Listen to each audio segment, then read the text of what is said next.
بسم الله الرحمن الرحيم فأكثروا فيها الفساد فصب عليهم ربك سوط عذاب إن ربك لبالمرصاد فأما الإنسان إذا ما ابتلاه ربه فأكرمه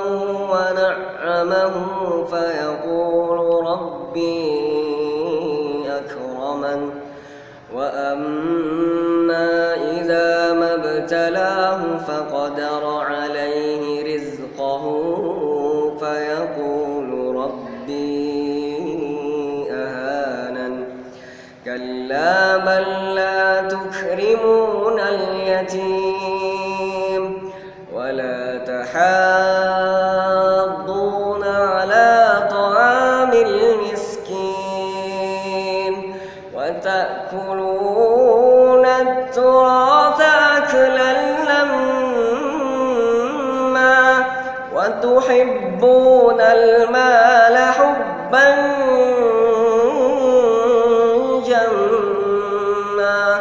كلا إذا دكت الأرض دكا دكا وجاء ربك والملك صفا صفا وجيء يومئذ بجهنم يومئذ يتذكر الإنسان وأنى له الذكرى يقول يا ليتني قدمت لحياتي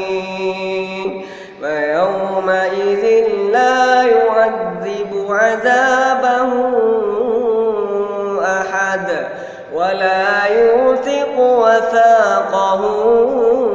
أحد يا أيتها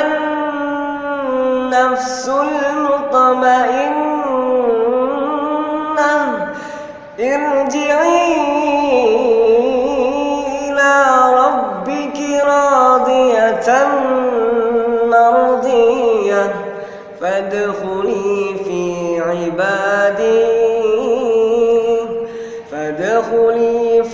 عبادي وادخلي جنتي.